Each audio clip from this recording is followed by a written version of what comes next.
Dette afsnit er betalt og sponsoreret af Blæk & Gulve. De bedste gulve til de bedste priser.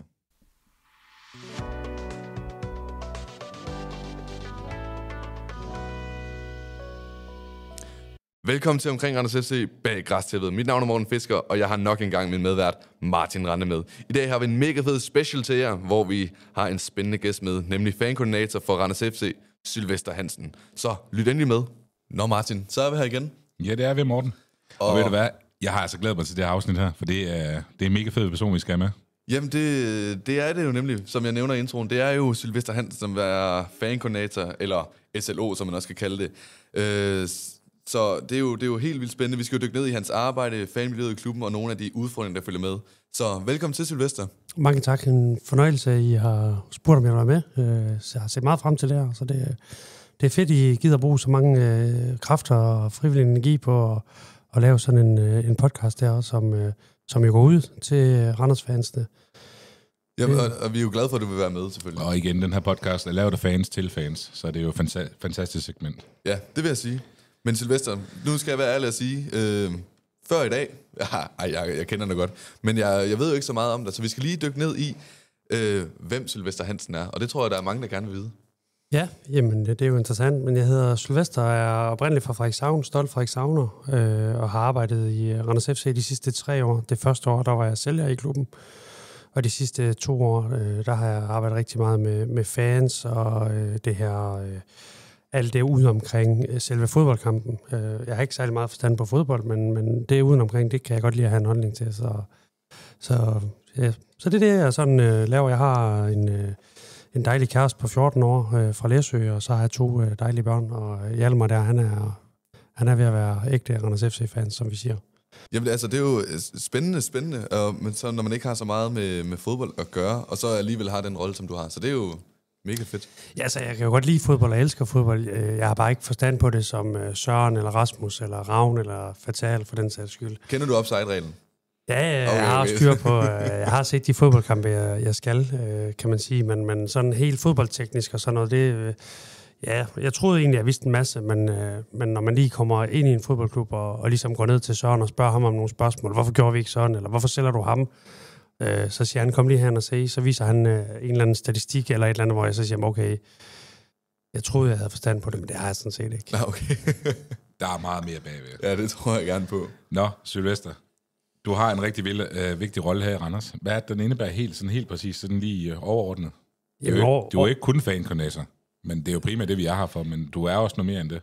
Ja, altså, jamen, jeg ved ikke, hvad... Altså, jeg tror, alle i Randers FC har en vigtig rolle at spille, og det, jeg godt kan lide her, det er, at vi spiller på samme hold, men har forskellige ansvarsområder, og hvis jeg føler, at jeg har noget at tilføje i en anden afdeling, jamen, så er der ikke langt fra, at man så kan fortælle den person, at jeg synes, at hvis du gjorde sådan og sådan, eller I gjorde sådan og sådan, så kunne det blive endnu bedre, det vi har gang i. Så det er sådan et familiært sted at være, Randers FC, og man kan sige, at min rolle har...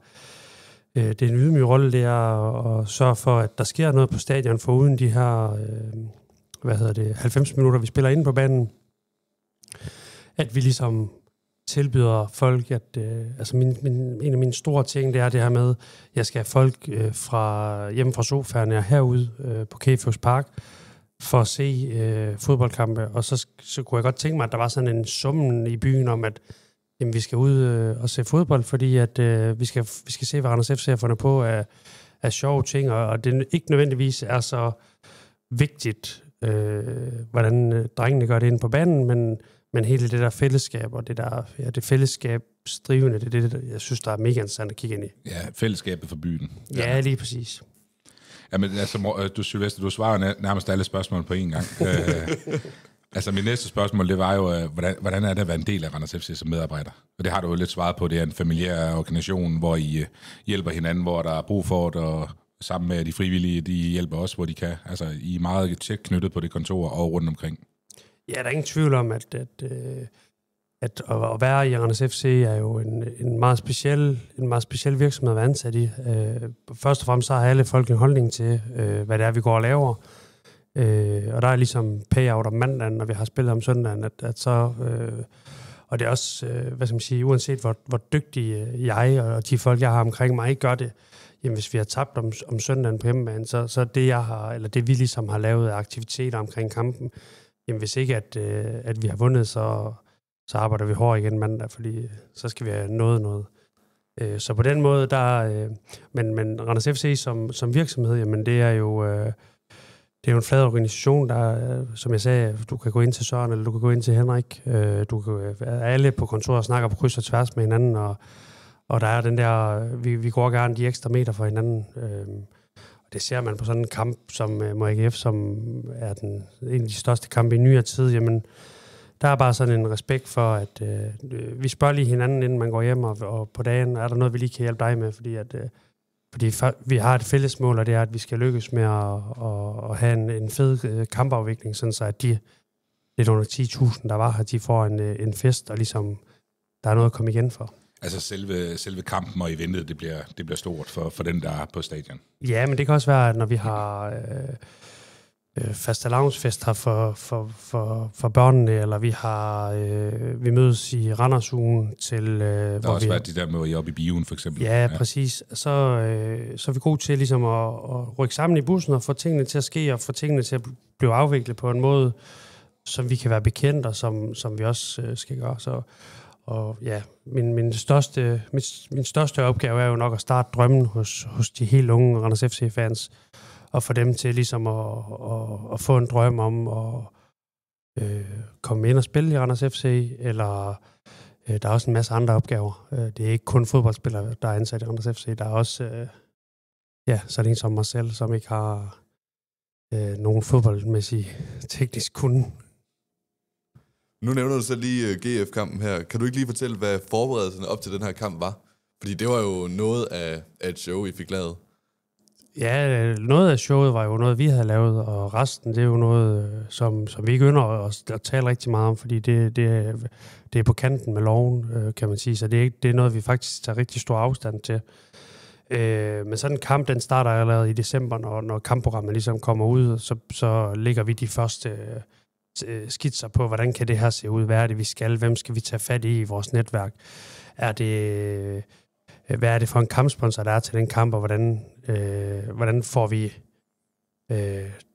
vi så mange på stadion som muligt, og man kan sige, min opgave er lidt i Randers FC, det er at sige, jamen, hvis dem, der sidder og kigger statistikker, siger, at der kommer 9.000, så vil jeg altid sige, at så skal der være 9.500. Så jeg prøver altid at lægge 500 oveni, og hvordan finder jeg så de 500?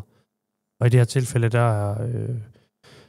der vil Blå Sol og Volkswagen i Randers, de vil rigtig gerne lege sammen med os, og derfor så lavede vi den her pre-party ude i Thor fanzonen, hvor det gik faktisk så vildt for sig, at de har sagt, at de vil give 100 liter fadøl fra Volkswagen, og det endte med, at de gav 160 liter sammen med os. Og det snakkede vi faktisk også om i sidste podcast. Ja, det var rigtig fedt, de gjorde det. Ja. Det var mega fedt at være en del af. Så det er også det der med nogle gange at gribe momentet. Man kan sige, inden herinde hos os, vi kan lave en masse tiltag, vi kan lave en masse ting, men hvis ikke at byen og fansene ligesom bakker op om det og er med på den lege og gerne vil have det, vi kommer med, jamen så falder det jo bare til jorden, og der er det jo fedt at have nogle partnere i byen her, og have nogle fans i byen, som når vi så gør noget, jamen, så er de altid med og står altid bag os, kan man sige. Jamen, hvordan planlægger egentlig de her aktiviteter, der sker på kampdagene? Er det klubben, eller er det fansene, eller er det så en god blanding? Altså jeg vil sige, det er en god blanding, men det starter jo nok... nu siger jeg noget, der nok får jeg til at grine lidt, men det starter jo oftest med, at jeg har lidt bobler i blodet, og så om det er champagne eller Pepsi Max, det styrer I selv. Og så vil jeg sige, at jamen, så er der nogle idéer. Jeg har et dokument på min computer, hvor at, vi har nedskrevet en masse temaer på kampe, og en masse sjove idéer, og så er der nogle af dem, de ligger inde i min computer i mange år, før de ligesom bliver aktiveret. Jeg mangler stadig den der vikingefest der. Ja, du har snakket om en vikingefest. Pattegris og bajer, det kan vi altså ja, det havde vi lidt af mod Vejle sidste år, da vi spillede den sidste kamp, ikke? Og det var også en succes.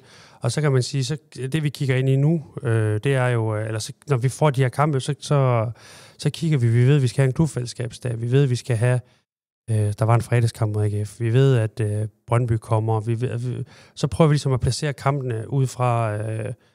hvad vi ligesom har af fornemmelse af, at der sker sådan så, at jamen, der er også Halloween, så laver vi noget Halloween sammen med familieafsnittet, eller noget fastelavn, og så prøver vi ligesom at kigge på, hvad hvad er det for et tema, der passer til den kamp?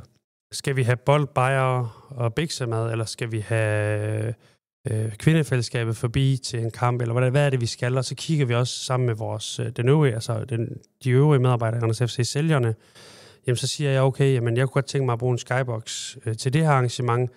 Det giver den her økonomi. Og så hvis en af sælgerne siger, jamen, jeg har det her arrangement, og jeg har den her økonomi, jamen, så er vi en virksomhed, og så er det altid, der hvor der er mest økonomi, der ligesom får lov at gøre det. Men det er ikke sådan så, at vi, hvis ideen er rigtig god, så får vi lov at lave den. Nå, men altså, Sylvester, du går lidt udenom spørgsmålet jo. Altså, hvordan ser det ud på en kampdag? Nu kunne du for eksempel tage AGF-kampen her, eller Brøndby-kampen. Står du op klokken 6 om morgenen, eller hvordan ser det egentlig ud for dig, når der er kampdag på Randers Kæfers Park? Ja, altså lad os bare tage AGF-kampen. Jeg har jo som sagt 2 børn, så jeg står op klokken 6, men det er ikke for arbejde, det er for at være sammen med dem. Og når de så er afleveret i deres institutioner, så møder jeg ind på herude, og så, det var en fredagskamp, så typisk, så går jeg i gang med at finde ud af, hvad er det for nogle ting, vi skal have sat, hvad er det for nogle ting, der skal ske, og så går vi egentlig bare i gang, så møder de første folk, der møder nogle frivillige allerede klokken 9 og begynder på alt det her kampdagsklargøring. Men for mit vedkommende, der er jeg lidt alene indtil klokken bliver 12, og der er der så 2, der møder ind, som vi har ansat til at hjælpe mig. Og så klokken 3 igen, så møder der 2 mere ind. Så på sådan en kampdag, der er der fuldt fokus på det, der skal ske, og på hvordan, når kampen går i gang, hvad er det så, der skal ske? Så man kan sige, det som den almene tilskuer til AGF-kampen måske ikke ved, det var, at efter kampen, der havde vi omdannet det, der hedder Torloungen, altså der, hvor vipperne sidder, der havde vi omdannet det til aftermatch-sted, hvor der så var lidt lysshow, og Christian Dein så spillede musik i 2 timer efter kampen, for ligesom at give vores sponsorer en lidt ekstra oplevelse på en dag, hvor vi forhåbentlig skulle slå AGF. Og så spiller vi det, og folk havde en rigtig god aften. Og det er også det, vi skal. Vi er ikke en af de store. Vi skal trykke på nogle knapper, hist og pist, og så skal vi... Så synes folk, at det er fedt, og det er det, de ligesom... Jeg tror, at de elsker ved Randers FC. Du har været i Randers FC i noget tid nu, som du selv nævner, 3 år. Hvordan har klubben så udviklet sig, siden du kom til? Jamen, jeg synes jo, jeg husker, Morten Hørby, han sagde til mig, at jeg havde været ansat her et år. Jamen, du har ikke været ansat i en fodboldklub, du har ansat på en lysrød sky, fordi at vi har bare haft det fedt og vundet kampe, og det har været rigtig sjovt her. Men du skal vide, lige pludselig så hedder det bundseks, og så hedder det nedrykning, og så hedder det ene og det andet. Og jeg sagde til ham, jamen det er jo sådan, det er at være i en fodboldklub. Og det er jo også det, der er det fede, når det så er fedt, eller når vi vinder, som vi heldigvis har gjort oftere, end vi har tabt, mens jeg har været her i klubben i 3 år. Jamen, det giver også noget, og det er også fedt. Men det er klart, at vi ikke haft de der nedrykningsdramaer, som man havde fra 5-7 år siden. Hvor overlevelserne. Ja, lige præcis, hvor det bliver rigtig tæt. Og det er jo stor cadeau til den sportslige sektor, at de ligesom har formået at stabilisere en fodboldklub som Randers FC. Sylvester, nu kender jeg dig privat, og jeg ved også godt lidt, hvad dine tanker og dine ambitioner er. Men kan du egentlig ikke fortælle lytterne, hvad dine ambitioner for klubben er, og for det generelle fanmiljøet her i Randers? Jo, man kan sige, at vi har jo et fantastisk fanmiljø i dag med nogle rigtig dygtige mennesker omkring det, der gør alt, hvad de kan for at få skabt både noget stemning og noget visuelt, og bakker klubben op. Jeg kan for eksempel fortælle, at de har været med til at rydde op ned på Nordtribunen i forhold til at male toiletterne og gøre dem pæne. Så alle mulige ting hjælper vores fans os med. Altså, jeg vil også lige komme med en konkret ting. Altså, jeg kan huske min ryg. Den sagde også noget med Lejlandet. Der var også en lejland, hvor de hjælper os med at pille lejlandet ned. Men nu vil jeg ikke lige gå af i alt, hvad de hjælper os med. Men de hjælper os en del, og det er vi selvfølgelig taknemmelige i Randers FC, eller for. Og man kan sige, det jeg gerne vil skabe, det er, at der er endnu flere dernede, og det bliver lidt mere struktureret og organiseret. Jeg tror faktisk, der er rigtig mange fans i Randers. Jeg tror bare, at de har svært ved at finde ud af, hvor de egentlig skal gå hen. Og det de er lidt svært med at finde ud af, hvad de skal, og hvad de skal gøre, og hvordan man kommer ind i det. Fordi du behøver ikke at være en del af en gruppe for at stå dernede. du kan jo godt være dernede som almindelig fan, og så bare følge, hvad der bliver sagt i mikrofonen dernede. Præcis, og det er det, jeg siger. Jeg tror faktisk, der er rigtig mange fans i Randers FC. Jeg tror bare, at de har rigtig svært ved at finde deres holdepunkt, eller deres der, hvor de ligesom skal stå både på tribunen. Det kan være, ja. Så det, mit mål er egentlig at se, om jeg ikke kan få samlet de her over det næste lange stykke tid, med hjælp fra rigtig gode folk, både internt og eksternt, og jeg kan sige, at jeg holder nogle møder med nogle gutter og en enkelt pige der fra noget, der hedder Beyond 90 Minutes, hvor vi snakker med dem om, hvordan de ligesom kan hjælpe os med at komme endnu længere ud i Randers. Men Sylvester, når jeg siger ambitioner, så mener jeg også, at det er fordi, du gerne vil have begge tribuner over- og undertribunen på nordtribunen er fyldt, eller vil du gerne bare have, at inden for 10 år, det nederste, det er ren og skær stemningstribune, eller er det fordi, du gerne vil have et udsolgt stadion hver gang? Hvis det giver mening. Det er et meget stort spørgsmål, vil jeg sige. Det er et stort spørgsmål, men du kan også se, at tilskuertallet, det rykker sig jo også, i og med, at vi har været top 6 så mange år, så er det jo også blevet, jeg kan ikke huske, at det er 25% større igennem de sidste 5 år. Ja, jeg går ikke så meget på de tal. Nej, du er kun sælgeren. Ja, nej, jeg tror altså mit mål er, at vi skal have et fyldt stemningsafsnit, og det har jeg også sagt til Nordtribunen, og sagt til dig, Martin, at jamen, er I så stor i kontinuerligt over en lang periode, så er der ikke noget i klubben, der siger, at man ikke kan lave en undertribune og en overtribune. Ligesom altså, de har for eksempel i FCK. Ja, så folk kan det er der ikke noget til hinder. Der er ikke noget, der er noget praktisk i, at vi har en Puma Lounge, som vi ofte sælger til sponsorerne, og de har deres gæster, der kan træde direkte ud på tribunen. Og det er den udfordring, der er. Men man kan sige, står vi med nu siger jeg noget, 400 syngende fans til alle kampe, også når vi spiller mod Sønderjyske, også når vi spiller mod Lyngby, også når det bliver koldt, jamen så er der ikke noget, der til hinder, at vi ligesom som klub...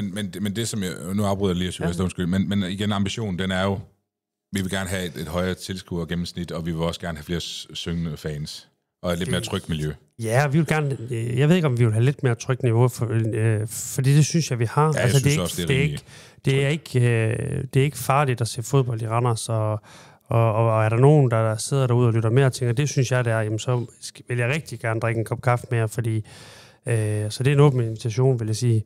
Fordi at det skal være trygt at se fodbold her. Vi har gjort rigtig meget for at det skal være trygt, så det gør vi i hvert fald.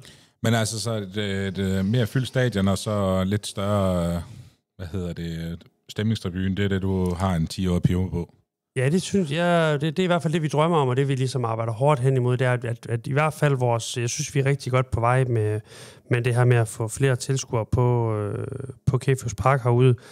Men vores stemningsskabende fans, synes jeg godt, at vi kan blive flere. Jeg tror ikke, at dem, der er der, nødvendigvis ikke synger af fulde kraft. Jeg tror bare, at hvis de måske er et sted mellem 50 og 100, jamen hvis de er mellem 200 og 400 hver gang, jamen så vil det ændre stemningsbilledet herude. Det er jo klart, at når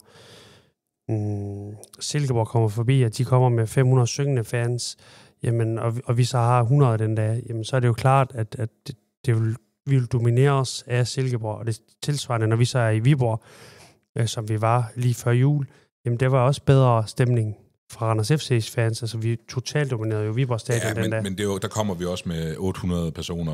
Og igen, jeg ved, at en stor diskussion omkring rigtig mange har, det er, at ned på vores stemningsafsnit, der er det meget dødt. Nå, Sylvester, der har været en del snak om disciplinære sager i fodbold. Hvad betyder det for klubben, når de modtager bøder, for eksempel? Jamen, det er jo ikke en faktur, vi er glade for at få, skal man skynde sig at sige. Det er sådan, at fodbold og alt andet, vi laver her i landet, det er jo, der er nogle lov og nogle regler, som skal overholdes. Og på den måde er vi som fodboldklub også påduttet nogle regler. Der er blandt andet en fyrværkerilov, som skal overholdes. Og der er vi egentlig helt klar i spyttet i Randers FC, at det er ikke noget, vi ønsker at være en del af. Vi gør alt, hvad vi kan for at undgå det, og vi bruger rigtig mange ressourcer på at finde ud af, hvordan vi kan undgå det. Og det er i samarbejde med medarbejdere i Randers FC, sikkerhedschef, politiet og de myndigheder, der nu kan have en interesse i det. Sylvester, hvad er egentlig de der regler der i forhold til pyroteknik? Fordi der er jo, altså hvis du fyrer et romerlys af, som de fleste folk nok ved, hvad giver det i bøde for DBU? Jamen, det kan man ikke sige enkeltstående, nej, fordi de tager 12 måneder tilbage, og så ganger de med en faktor. Og så er der også en faktor, der hedder, at hvis du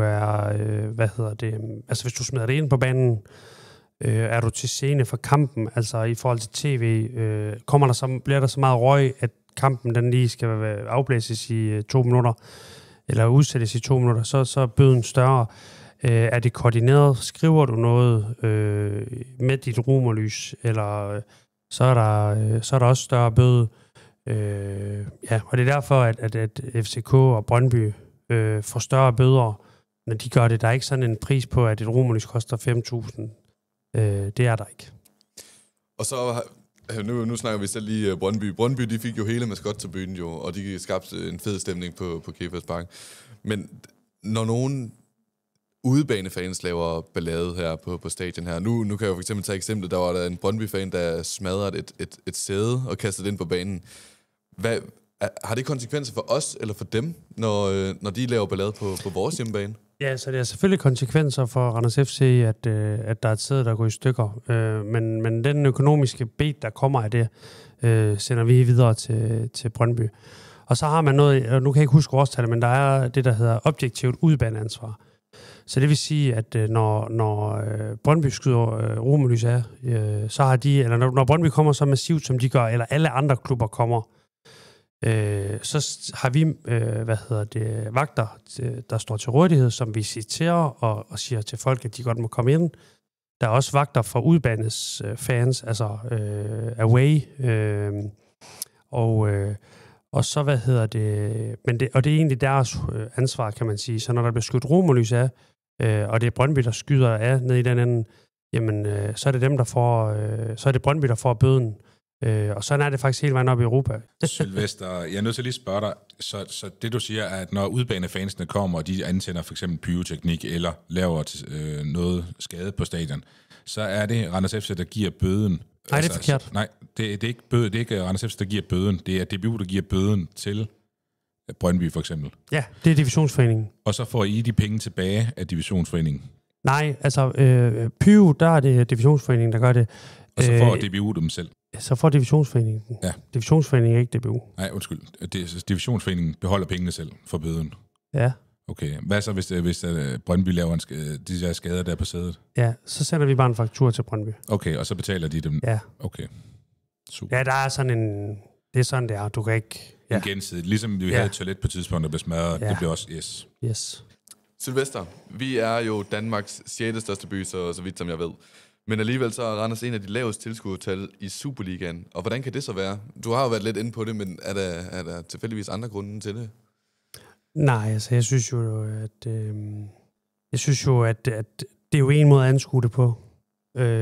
Og så er der en masse parametre, man kan kigge på og skrue på, og det er jo parametre, som jeg skruer på hver dag, eller vi skruer på i hver dag over på kontoret, og alle de folk, som kan komme med gode idéer, og vi har øjne og ører åbne, og det er ikke sådan, at jeg synes ikke, at vi skal dunke os i hovedet. Altså, nu siger jeg lige noget, og så kan I tage det op igen, når sæsonen den er slut. Men jeg vurderer, at vi nærmer os med et top 6-spil her, med det rigtige kampprogram, der kommer, og den rigtige interesse, både for udbanes tilskuere, men også for hjemmebanes tilskuere, så tror jeg, at vi godt kan ramme over 110.000 tilskuere, som er det største antal på Randers FC stadion i hele klubbens historie. Det kræver, at byen fortsætter med at bakke op. Det kræver, at folk ligesom er indstillet på at komme herud. Det er ikke nok, at du har en billet, men få nu brugt den billet og givet den videre. For det er vores største anke i de 2 kampe, vi har haft senest. Det er, at udnyttelsesgraden er høj, men den kan godt blive højere. Og der tror jeg bare, og nu har jeg sagt det, så må jeg jo også stille mig op på den Thor-ølkasse, og så sige, at okay, fik han så ret, eller fik han ikke ret? Men vi kommer til at være lige der, hvor man kommer til at sige, okay, i år, der er muligheden derfor, at vi kan slå den der rekord fra dengang, der ikke var noget, der hed Nordtribunen, hvor det bare var en jordvold, man stod på. Og dengang, der havde man altså 14.000 tilskuere til de største kampe. Og man kan sige, så der er også en eller anden, når vi snakker tilskuergennemsnit, der er også en eller anden max, altså vi kan max være omkring 9.500, når vi har teknisk udsolgt. Altså når vi har solgt alle billetter, så ved vi bare, at der kommer ikke mange flere end de der... Men det, som jeg er stolt af, og det, som vi er stolt af i Randers FC, det er det her med, at vi har formået at løfte bundniveauet. Så den kamp, hvor vi har været færrest til, der har vi 4.024 eller 36 eller sådan noget. Og sidste år, der var vi nede at have 2.800 som den laveste. Så det er de der kampe, når vi spiller, når det er koldt, og det bider lidt i kinderne, og sofaen den er også dejlig, eller de der ting. Det er de kampe, vi skal flytte. For flytter vi den kamp op om 2 år til at være 5.000 som det dårligste, altså det laveste tilskuer, vi har i en sæson, så vil spillerne også sige, at når det sagde Vito, da han var her, jamen Sylvester, hvis der er en 5-6.000, så føles det, så er trykket her, så er det et fedt sted at spille. Så vi skal lade være med det her Randers-syndrom, hvor vi slår os selv i hovedet og siger, hvorfor? Det var faktisk lige det, jeg skulle sige, Sylvester, fordi jeg har også lige en anden ting, fordi det er jo ikke kun Randers FC, der døjer meget med tilskuere. Det er jo både de 2 andre store sportshold, der er her i klubben, eller i byen. De døjer jo også meget med tilskuertal. Og det tager jeg på egen regning her. Jeg synes jo, at det er synd, vi ikke har nok fans på tribunerne, fordi jeg mener ikke, at Randers det er en sportsby som sådan. Det kan man ikke rigtig se, fordi det er jo ikke hele byen, der bakker op om det. Men alligevel så mindes jeg jo tilbage på en pokalfinale, hvor faktisk hele byen var klædt i lyseblå. Hvis du husker det. Ja, det husker jeg. Men der var jeg også på Thor Park. Ja, men det var bare et enkeltstående tilfælde, og det er jo det, jeg lidt synes er synd, ligesom der er de andre byer. Der er der jo sådan meget med, at det er en fodboldby, det er en fodboldmentalitet, altså det er en sportsby, hvor vi hver søndag for eksempel tager til fodbold, ligesom man gjorde i gang. Ja, men det kommer jo, jeg tror det kommer altså af, af historie, og at Randers FC, så ved jeg godt, at Randers Freja har en lang fodboldhistorie tilbage i tiden, men skulle du se Superliga-fodbold i og omkring Randers fra 20 år siden, 22 år siden, så skulle du til AGF, eller du skulle til, Aalborg, eller du skulle til Viborg, der kunne du ikke se Superliga-fodbold i Randers. Og der tror jeg bare, at det der med, at dem, som er 40 år i dag, jamen de var jo 20 år dengang. Så der går, og jeg tror bare, altså, min anke er bare, at vi skal stoppe med at tale det ned. Vi skal tale Randers op i stedet. Ja, vi skal så. Og altså i min verden, så er der et i min verden, klubben kan meget mere, end hvad vi gør lige nu. Byen kan meget mere. Altså, vi skal stoppe med at tale os selv ned, vi skal tale os op, men vi skal ikke tale os op til noget, vi ikke er. Men vi har et fantastisk fodboldhold, vi har et fantastisk basketballhold. Håndboldklubberne, de døjer lidt, men de har haft storhedstid førhen, og det skal nok komme igen. Altså, det går op og ned i showbiz, og det gør det også i håndbold. Det kommer det også til at gøre for os igen. Præcis. Det skal nok vinde. Og der tror jeg bare, at mange bække små, så lige pludselig så er vi der. Og man kan også sige, nu får vi en festival i byen. Forhåbentlig igen, kommer den igen og igen og igen. Og det gør også, at folk samles til det her. Så men Sylvester, nu er Randers også en by, man flytter som regel til, fordi det er billigt at bo i. Hvis nu man for eksempel har arbejde, eller er ved at blive studeret i Aarhus, eller student i Aarhus. Kan det også have haft meget at sige, at vi tager mange... Jamen, det jeg synes jo, det er et forkert, det er et forkert statement at sige, at bare fordi, at så bor man... Nej, jeg flyttede til Randers, fordi det er en fantastisk by. Jeg flyttede hertil for 10 år siden. Men det er ikke for at sige, det er den dårlige ting. Det er bare... Altså, der er jo rigtig mange, der flytter igen, når de er uddannet, for eksempel. Det har vi også bare set rigtig mange gange. Eller der er nogen, der flytter fra Randers til en anden by for at studere, og så bliver boende der, ligesom for eksempel du selv siger. Så finder man... Jeg tror bare, det er den nemme undskyldning at sige sådan der. Jamen, det kan også være mig. Altså, jeg tror bare, at jeg flyttede til Randers for 10 år siden, fordi at jeg fik et arbejde her. Og så når jeg kom hjem til Frederikshavn, de par gange, man gør det om året, især til jul, så spurgte dem, der er gået på handelsskolen og sådan noget, hvor bor du så hen? Jamen, jeg bor i Randers. Hvad fanden skal du? Du skal da bo i Aarhus. Jamen, har I nogensinde været i Aarhus? Den der den er da forfærdelig klam, og der stinker 80% af tiden. Prøv at komme til Randers, der har vi Gudenåen, der løber friskvand igennem hver uge. Og det er nogle rigtig lækker fisk, man kan fange i Gudenåsøen. Så man kan sige, jeg tror bare, ja, Altså, vi kan lægge os ned, og så kan vi vente til, at det bliver bedre, eller så kan vi gøre noget sammen, og så kan vi flytte os som by og som fodboldklub. Og det er det, jeg ligesom står for. Jeg står for, at vi skal derudad. Sylvester, hvad gør klubben for at få flere fans på stadion? Jeg ved, at der blandt andet er aftalt noget med nogle handelsskoler, sådan generelt gymnasier, og nogle frivillige foreninger, der får lov til at komme ind til fodbold. Hvad gør klubben ellers for at få flere fans? Vi gør jo rigtig mange ting, synes vi selv, og det er klart, at nogle af de tiltag, vi gør, der prøver vi at gøre noget, og så ser vi, om det virker, og hvis ikke det virker, så finder vi på noget andet.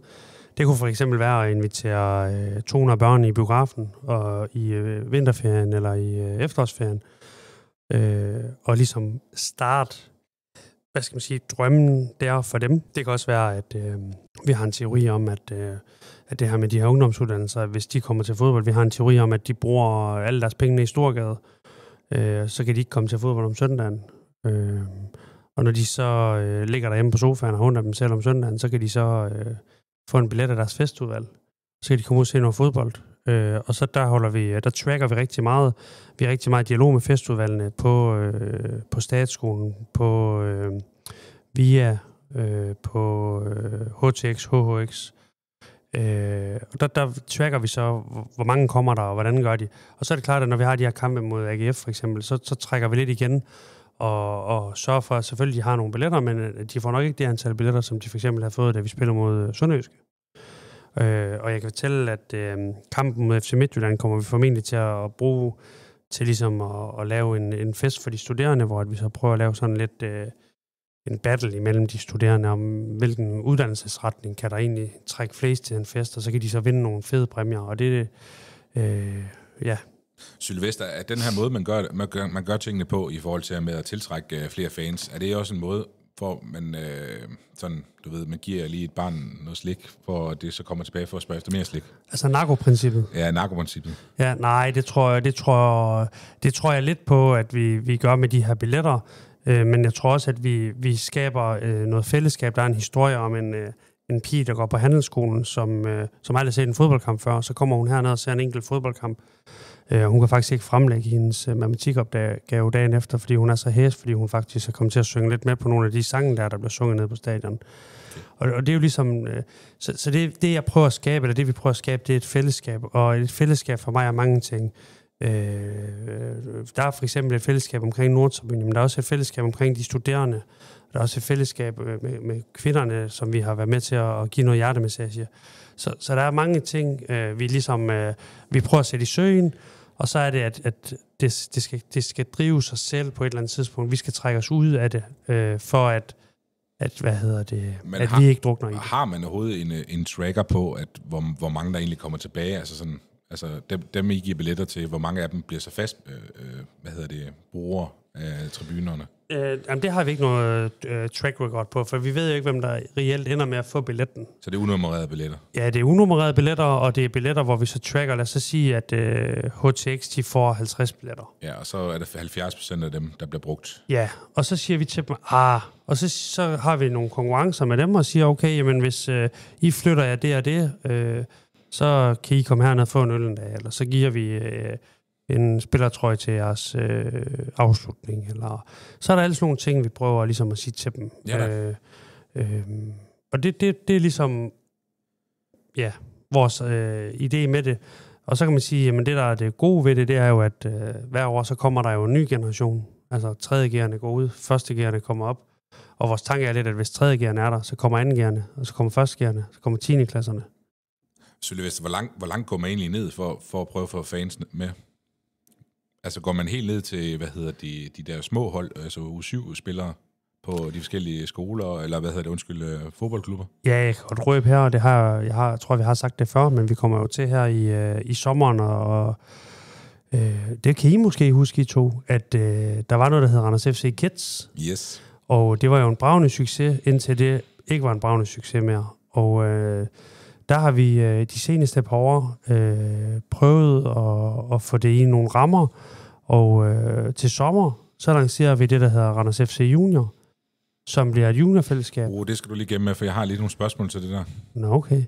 Ja. Men det kommer vi til med Laura i spidsen, og gøre noget ved, og mig på sidelinjen, og så nogle flere af vores kollegaer, der kommer til at gøre noget der. Men det kan vi fortælle lidt mere om senere, kan jeg godt høre. Det er det, der hedder en cliffhanger i sådan en podcast? Ja, det kan vi vel sige. Ikke om morgen.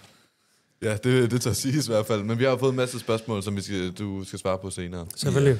Ja. Men jeg tænker lige, at jeg tager det sidste spørgsmål her til dig, Sylvester, så tager vi lige Randers brevkasse, og så hopper vi til afslutningen bagefter. Jeg vil gerne lige stille dig et spørgsmål. Hvordan er samarbejdet mellem de forskellige fankoordinatorer, eller SLO'er, som I også siger i dette afsnit, imellem de forskellige klubber i Danmark?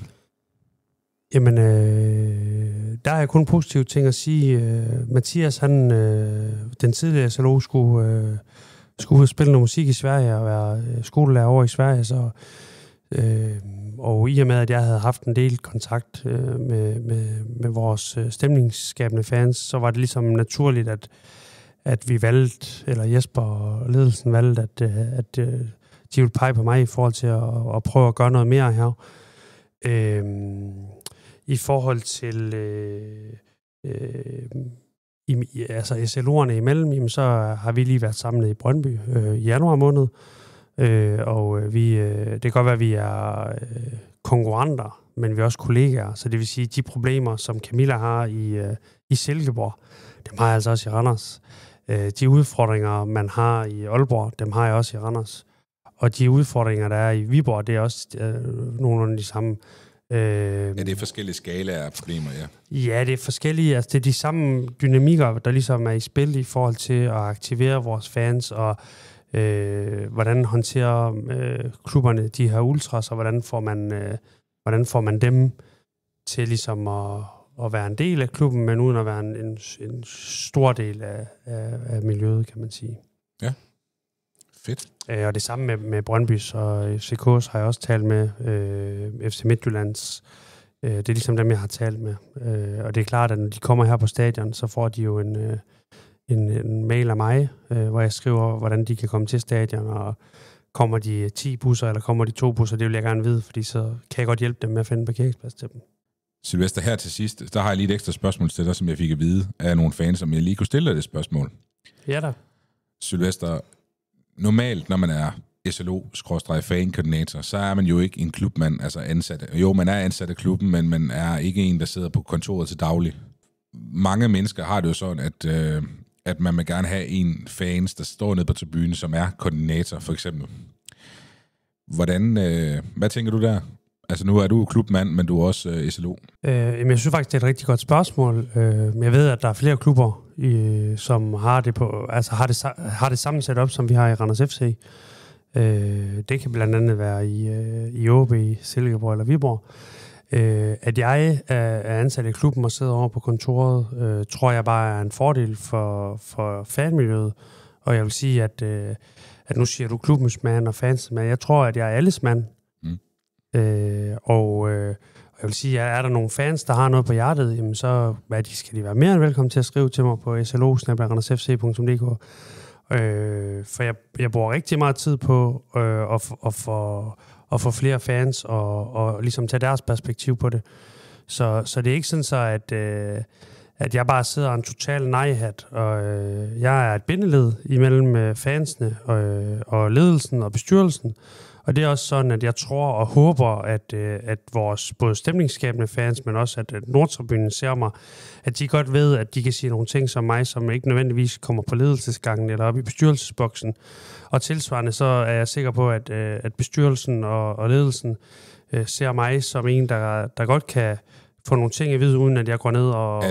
At du kan håndtere det. Ja, lige præcis. Og der er også nogle ting, som jeg selvfølgelig ikke kan sige noget om, og der er også nogle ting, som jeg godt kan sige noget om, og det vil jeg gerne snakke om. Altså, jeg vil gerne snakke om, fordi jeg tror ikke, at det her det er et one-guy-job. Jeg tror, det her det er i alles interesse. Jeg tror, at har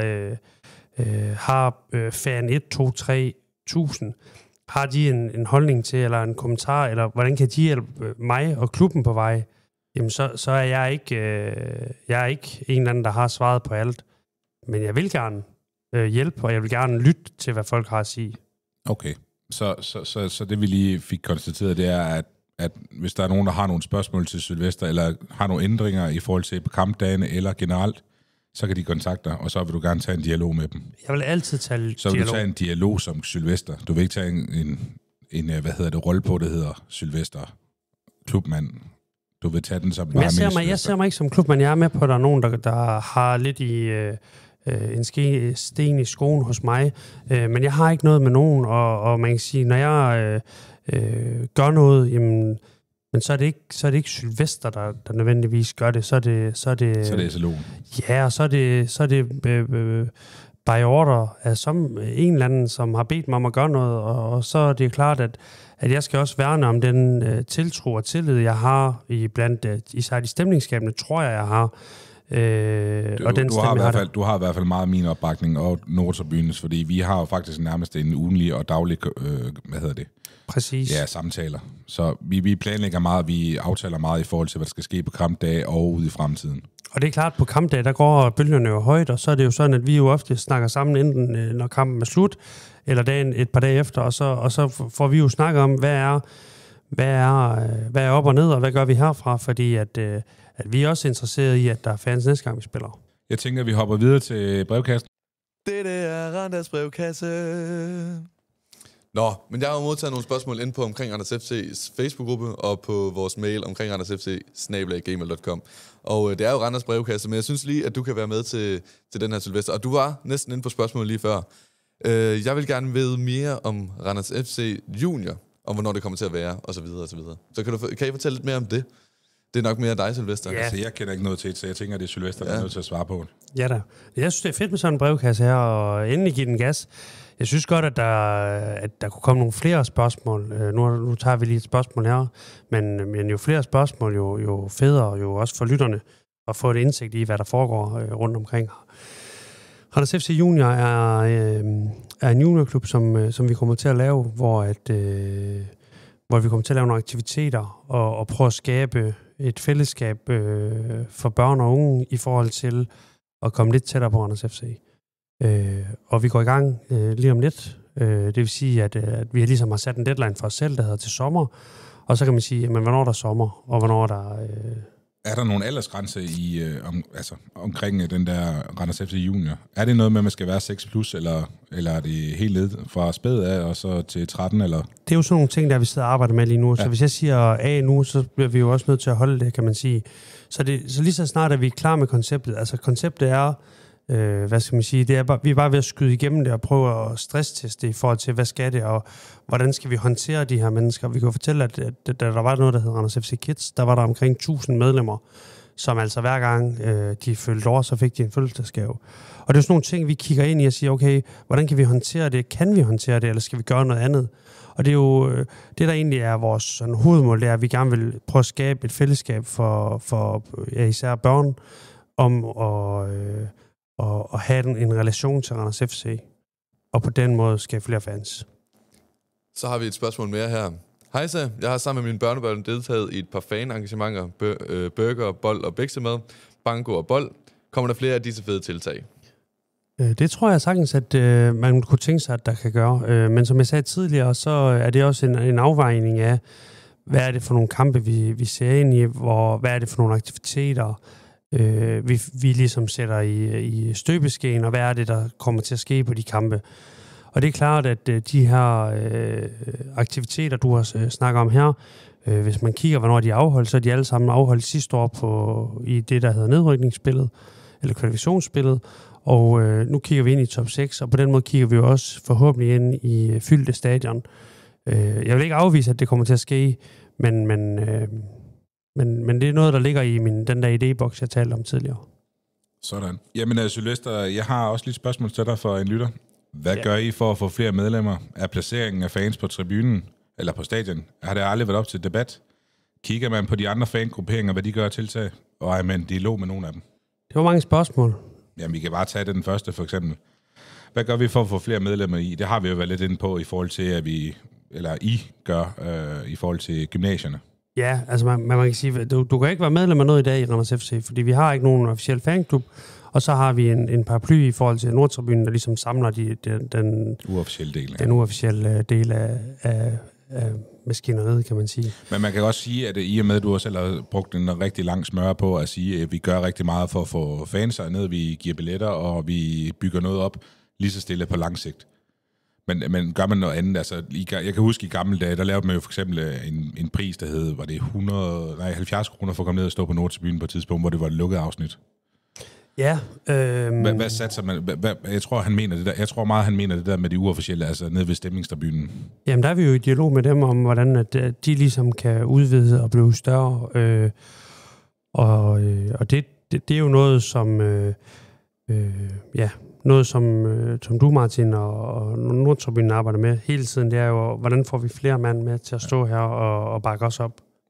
Helt enig. Og igen, for at vende tilbage til svar, altså spørgsmålet er også, kigger man også på andre klubber, det synes jeg faktisk rimelig meget, vi gør. Vi kigger meget på de der tiltag der, lige så vel som Randers FC og laver nogle, de kan lave et eller andet, hvor de bytter billetterne, sådan at for eksempel vi kan lave en bustur til et eller andet. Jeg kan huske, klubben har lavet nogle busture til Viborg, hvor det koster måske 100 kroner, og så det samme kunne Viborg gøre, for at komme flere fans til den kamp, for eksempel. Ja, som jeg siger, altså vi hader jo AGF, det gør vi alle sammen, tror jeg, og så, og så bryder vi os ikke om alle de andre klubber, men det er jo sådan, at når kampen er slut, eller skal planlægges, så er vi jo kollegaer rundt omkring, og klubberne er gode til at hjælpe hinanden, og der er en god dialog mellem klubberne. For man kan sige, skal du se Superliga-fodbold i Randers, så er det nok Randers FC, du skal komme ind til, jo, kan man sige. Så på den måde er vi jo ikke konkurrenter. Det er vi i tabellen, og det elsker vi at fortælle om. Men det er jo ikke sådan så, at når jeg ringer til Camilla i Silkeborg, altså hun har samme udfordringer, som jeg har, og jeg har holdt timelange møder med Camilla og med SLO'erne i Aalborg. Der sidder 2 op, og så også i Viborg. Og har også med, deres FCK's kampdags SLO, Maria, har jeg holdt lidt møder med i forhold til, hvordan og hvorledes det hele, det er ligesom, hvordan man gør, og hvad man kan, og hvad kan vi kopiere af dem. Ikke nødvendigvis en til en, men hvad kan vi få inspiration af? Det bruger vi en del tid på. Sylvester, der er noget, der florerer på nettet hele tiden, som jeg ser på Free Fans og Randers Loyalty Forever og you name it. Placeringen af fansene nede på Nordtribunen, er det rigtige? Har det aldrig været op at vende, at vi skal op og stå ovenpå, eller vi skal stå et andet sted? Det er 100% det rigtige. Ja, men er det den rigtige placering? Ja, det vil jeg tro, det er. Godt, men det er bare fordi, der er rigtig mange, der snakker om, at vi havde en enkelt testkamp, hvor vi havde folk til at stå op ovenpå. Ja. Oven på Nordtribunen, og de synes jo, det var det fedeste, og de synes jo også, at lyden, den lød meget bedre, og så videre, og så videre. Og jeg ved jo for eksempel, at du havde et lille måleapparat med, hvor man kunne måle lyden. Ja. Kan du ikke lige fortælle lidt om det? Jo, altså lidt ligesom det, der jeg siger med, at jeg godt vil lytte. Jeg vil gerne høre, hvad folk har at sige. Jeg vil gerne teste ting af. Så har folk jo en holdning til, at stå der på nedre, så forsvinder lyden, og man står ikke op under et blæktag. Så jeg tænkte, ved I hvad? I skal have lov at komme op og stå på øvre en enkelt kamp. Og så havde jeg nu vidst, at det ikke er et kæmpe stort lyd undersøgelse, jeg har fået lavet, men der havde han decibelmåler med, og så stillede jeg mig på et spot, og så har jeg filmet med min telefon, og så gik jeg ned i den anden ende. Vi spiller mod Viborg først, tror jeg det er. Så går jeg ned i den anden ende, stiller mig på et spot, der råber man lige så højt på det samme spot. Så tænker jeg, okay, jamen, så er det jo i hvert fald ikke højden, altså volumen, der er problemet. Så kan det være mængden af mennesker derovre. For man kan sige, du kan råbe 1 decibel op, men du kan jo ikke råbe højere end den, bare fordi I bliver 20, mand. Nej, men du har jo også målt over flere kampe, fordi... Jamen, så kampen efter, der var I jo ned igen, og så spillede vi mod Silkeborg, tror jeg det var. Ja. Og så stillede jeg mig på det samme spot, fordi kunne jeg jo se, det havde jeg jo filmet. Og så slår den ud med 2 decibel plus minus, og det samme gør den ned ved Silkeborgs fans. Så det der med at sige, at... og det er bare det, jeg er med på, at det ikke er en eller anden stor lydundersøgelse, jeg får lavet, men det giver bare en indikation af, at jeg tror ikke, at placeringen har noget med volumen at gøre. Jeg tror mængden, hvis vi var 400 tilskuere til alle kampe, så vil lydinferno ned fra vores stemningsskabende fans være på niveau med det, vi møder, når de er i det almindelige udbaneafsnit. Og det er egentlig min anke, det er, at jeg tror ikke, at hvis man flytter dem, og jeg tror ikke, at hvis vi flytter dem, jamen de har været flyttet rigtig mange gange i de 20 år, de har været her på stadion. Altså, jeg kan tælle 3-4 gange i hvert fald. Yes. Og man kan sige, så er det nyt og spændende, og så går der en 3, 4, 5, 6, 7 år, og så, vi vil også godt derhen at stå. Men jeg kan også godt være med, fordi nu har jeg jo trods alt været med siden starten. Altså, jeg vil også sige, Markus-tribunen, Maskot-tribunen, det er også den bedste, for mig i hvert fald, og for de mange af de andre fans, der er rundt omkring her på stadion. Det er den fedeste at stå på, og det er da også den bedste lyd, vil jeg give dem ret i. Men nu rækker jeg ud til dig for at spørge, om vi kunne komme op og stå om på Nordtribunen på daværende tidspunkt, hvor du lavede den test der. Men det var jo for at teste det hele. Det var da fedt nok, men selve øvertribunen er jo slet ikke bygget til, at vi kan være så mange på sigt deroppe endnu. Og vi har også lavet rigtig mange tiltag nede på tribunen, som har gjort sådan, at lyden bliver kastet bedre ud på andet træværket, og vi har fået sponsoreret en mikrofon og et lydanlæg til vanvittigt mange penge. Altså, vi gør jo, I og vi bagom gør jo rigtig meget for, at der kommer det lydniveau ned på tribunen. Ja, og så tror jeg også, at hvad skal man sige, lige så mange holdninger, at jeg kan have, eller vi kan have som klub, eller Nordtribunen kan have, lige så mange holdninger er også den anden vej, og så er det bare, at man må stå på det, man tror på, og så må man sige, okay, de folk, som har til dagligt med det at gøre, Nordtribunen og mig, og de stemningsskabende fans, jamen, er der ligesom en dialog om, okay, bliver vi rigtig mange, så skal vi selvfølgelig kigge på, skal vi sprede os ud, så vi bliver en lang tribune på nedre, eller skal vi sprede det op, så det bliver en på øvre og nedre. Og det er fuldstændig rigtigt, som Randers siger, der er jo ikke lavet infrastruktur på den øvre del af tribunen til, at der skal være et rand af mennesker frem og tilbage. Det er jo lidt mere lounge-baseret på Nordtribunen. Men jeg kan også lige huske, vi snakkede om tidligere podcasten, der snakker du også om, at Puma-loungen, det er også en slags indtægt for jer.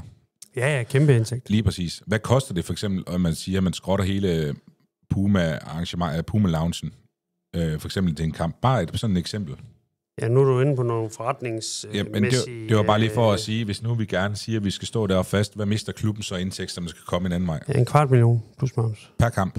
Jamen, det er jo på en stor kamp, kan man sige. Det er på en stor kamp, så 250.000 mister klubben per kamp, for at vi kan stå op på øvertribunen. I billetindtægt. I billetindtægt. Stærkt. Sådan, og det er ikke nogen tal, I sådan må hænge mig op på, men det er sådan lige min mavefornemmelse. Ja, okay. Det er satan også mange penge. Morten, nu er du jo ikke stemningsskabsfans. Hvad tænker du om sådan noget?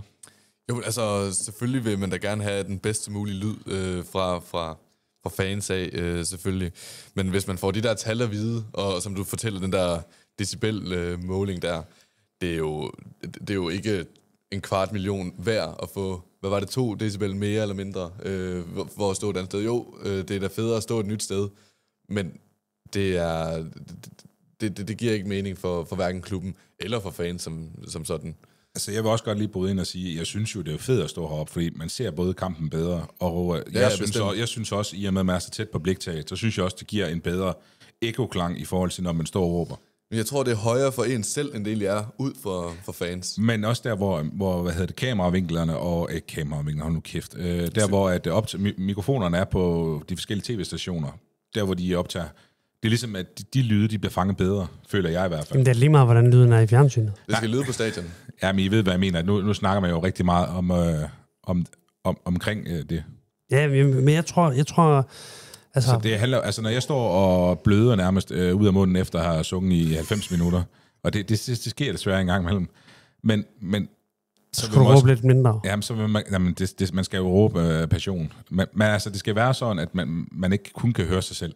Hej, ja. Og nu ved jeg godt, at jeg råber rigtig højt forhold til mange andre nede på tribunen, men alligevel. Men prøv at lukke øjnene i 2, ikke også? Ja. Og så forestil jer en Nordtribune med mellem 400 og 600 råbende tilskuere. Så er der ikke nogen af jer, der kan høre jer selv. Så det eneste, I kan høre, det er alle de andre, og det fællesskab, der bliver skabt der. Og det er det, vi skal drømme om, og det er det, vi ligesom skal have folk med til. Jeg kunne også spørge tilsvarende, Randa, til dig. Nu må du gerne åbne øjnene, men prøv at se, et fantastisk syn, du havde der, ikke også? Men det kunne også være, i stedet for, at det altid er, hvordan gør vi? Hvordan skal vi, Sylle? Hvad skal vi? Hvad kan man selv gøre? Jeg har rigtig mange, der kommer til mig og siger, den sang der, skal de råbe bip, søn, når modstanderholdets efternavn skal råbes? Skal de råbe det, eller skal de... Der er sådan en sang fra Silkeborg, eller et eller andet. Ja. Hvem er det, der er? Ja, præcis. Kan du ikke få dem til at stoppe med det? Prøv at komme med ned. Så vær med sammen med dem her. Og det er det, jeg tror, også en af mine anker er, og at det er jo fint nok, at der er nogen, der har en holdning på på de sociale medier, eller har en holdning face to face. Men der, hvor det får allerstørst respekt for mig, det er faktisk at høre det fra dem, der står dernede, og egentlig gør en frivillig indsats for at få tingene til at være så fed som muligt dernede, og også er med til at synge kampene op. Ja, altså synge spillerne op. Ja, synge spillerne op og være med til at synge og stå dernede en hel kamp. Og grunden til, at jeg ikke selv også er en af dem, det er jo fordi, at det er jo fint nok at pege fingre. Nu skal bare huske på, at dem, der er dernede, de gør det af hjertet. Ja, passion og hjertet. Ja, så kom med derned og vær med. De bider ikke. Det kan godt være, at Randa, han ligner en ordentlig slagter op fra en virksomhed op i Nordbyen, men han er faktisk bamse, blød og krammen, og der er ikke noget ondt i ham. Og så kan det godt være, at han har blod ud af munden, når han har råbt i 90 minutter, men når han lige får lidt ild til hjernen, så er han faktisk et meget behageligt menneske. Og det er jo det der, vi skal... Det er jo det, som jeg synes, man skal. Det er jo lidt ligesom, vi skal snakke Randers op, så skal vi også snakke det op, der er dernede, og det fællesskab, der er dernede. Ja, for det er en kultur og en fællesskab at være dernede. Det er en lille familie, og alle skal jo være åbne og velkomne i den familie der. Men det vil så også sige, at hele familien er jo hele stadion. Selvfølgelig er Nordtribünen, der er noget for sig selv, at det er jo dem, der kan sangene og laver sangene og igen, skaber det er et segment, man kan tage på hver sin måde. Der er mange forskellige måder at være fans på. Der er jo den der fan, der har lyst til at hjælpe klubben, fordi han ikke selv kan. Ja. Så er der den fan, der gerne vil nyde og se underholdning. Så er der den fan, der bruger alle sin fritid og al sin fritid på at integrere sig omkring sin fodboldklub. Ja. Altså. Men man kan sige, at at være fan er jo også... det er jo mange ting. Ja, og det er jo også en prøvelse. Altså, det er jo sådan et sjælefællesskab, man får lavet, fordi hvis nu, at man køber en liter mælk ned i butikken, ikke? Jamen, hvis man synes, den er for dyr, så kan man bare gå til den næste butik. Hvor at hvis nu man er utilfreds med noget her i Randers FC, så er det svært ligesom at holde med en anden klub, i hvert fald, hvis man sådan har hjertet sådan helt placeret hos os. Og der kan man sige, at hos Nordtribünen, der kan man jo være med til at ytre, hvis der så er flere, der har en holdning til, hvordan vi gør det oppe på kontoret i Randers FC, så kan man jo gå sammen i omkring Nordtribünen og være med til at lave nogle statements, der ligesom gør. Og der klinger det i hvert fald bedre, at der er mange, der ligesom kommer med noget. Og når den her, hvis vi skal lukke den her tribunesnak ned, jamen... som jeg sagde tidligere, jeg tror ikke, at jeg kan gøre det selv. Vi kan ikke gøre det selv som Randers FC. Vi skal have nogen med os. Og når folk skriver sådan der, jamen så har det sådan lidt, jamen vi er i dialog med Nordtribünen, vi er i dialog med de stemningsskabende, de ved, hvor vi står, de ved, hvad vi ligesom har sat af milepæl, at vi skal være de der 300-400 nede på det afsnit der hver gang, også når det bliver koldt, før at vi ligesom går ind og kigger på det. Så lad os bygge noget, lad os bygge grundstenene, før vi ligger ovenpå. Og det er det, vi ligesom, og det er det, jeg slår på trummen for, og det skal Kliver have lov til, men det er det, jeg slår på trummen for over på, ja. Nå, jamen... vi bliver simpelthen nødt til at lukke den her... Ja, det var fandme mange spørgsmål. Men det har været mega fedt. Altså, Sylvester, som jeg nævnte i starten, jeg kendte dig jo ikke nær så godt, men jeg føler virkelig, at jeg har et helt andet blik på, også omkring Randers FC, hvordan man ser på tingene. Så det vil jeg gerne sige tusind tak for, og det tror jeg også, at der er mange, som der lytter til podcasten, vil sige tak for, også kan sætte sig mere ind i det. Men vi bliver simpelthen nødt til at lukke for i dag. Jeg vil gerne sige tak til dig, Sylvester, for at du gad at være med. Jeg har lige noget, jeg er nødt til at sige, inden Sylvester han ligger helt på. Ja. Jamen, undskyld, jeg er nødt til at sige Sylvester, hvis folk gerne vil engagere sig mere i fagmiljøet, hvad kan de så gøre egentlig? Bare lige hurtigt her på falderæbet, du får kun 10 sekunder. Så skal de tage en lyserblå trøje på, et lyserblåt halstørklæde, og så skal de nærme sig Nordtribünen. De behøver ikke at stille sig fuldstændig dernede, men de kan godt sætte sig på de der sæder til at starte med, og så er jeg sikker på, at den der stemning, den vil drage dem til at blive stående, syngende. Det er klasse, Sylvester. Ved du hvad, det var præcis 10 sekunder, det var godt ramt.